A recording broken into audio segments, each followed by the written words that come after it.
John 11. Now a man named Lazarus was sick. He was from Bethany, the village of Mary, and her sister Martha.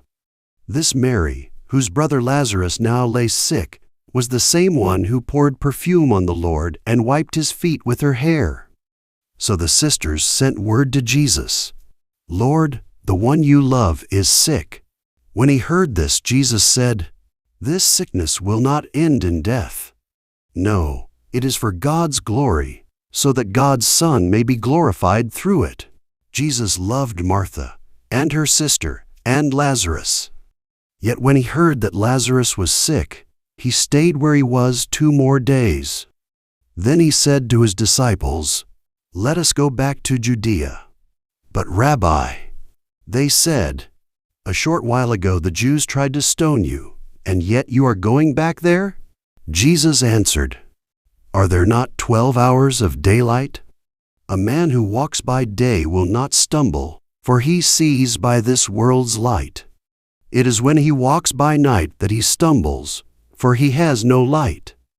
After he had said this, he went on to tell them, "Our friend Lazarus has fallen asleep, but I am going there to wake him up." His disciples replied, "Lord, if he sleeps, he will get better." Jesus had been speaking of his death, but his disciples thought he meant natural sleep. So then he told them plainly, "Lazarus is dead, and for your sake I am glad I was not there, so that you may believe. But let us go to him."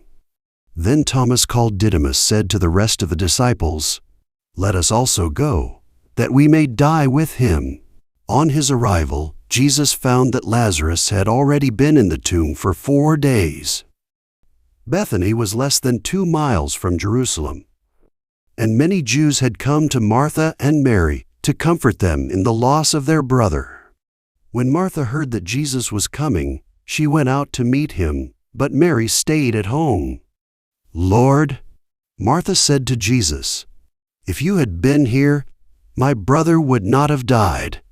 But I know that even now God will give you whatever you ask." Jesus said to her, "Your brother will rise again."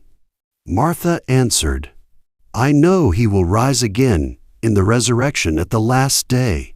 Jesus said to her, "I am the resurrection and the life. He who believes in me will live, even though he dies. And whoever lives and believes in me will never die. Do you believe this?" "Yes, Lord." She told him, "I believe that you are the Christ, the Son of God, who was to come into the world." And after she had said this, she went back and called her sister Mary aside. "The teacher is here," she said, "and is asking for you." When Mary heard this, she got up quickly and went to him. Now Jesus had not yet entered the village, but was still at the place where Martha had met him.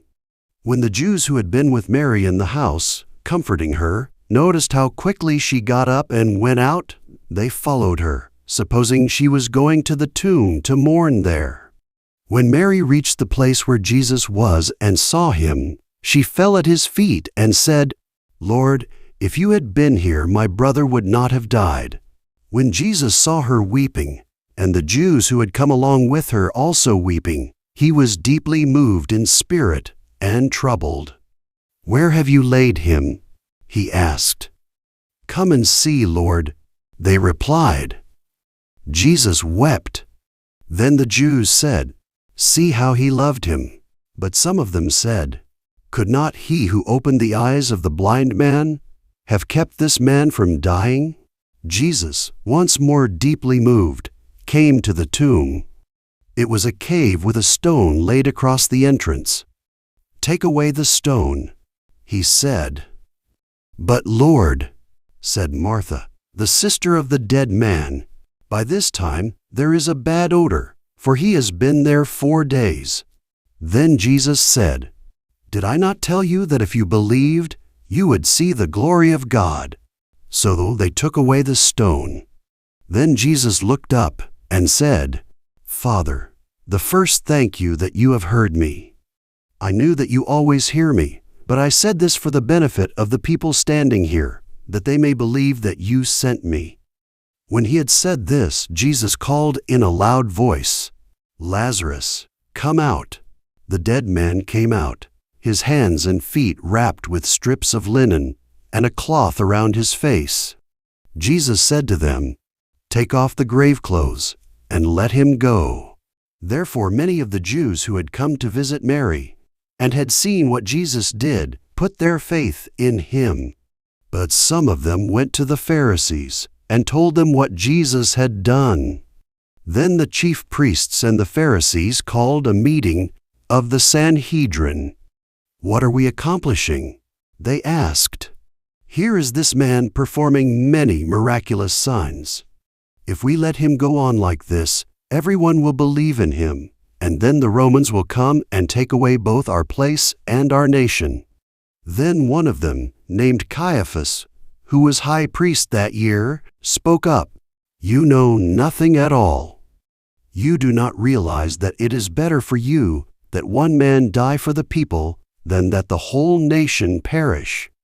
He did not say this on his own, but as high priest that year he prophesied that Jesus would die for the Jewish nation, and not only for that nation, but also for the scattered children of God, to bring them together and make them one. So from that day on, they plotted to take his life.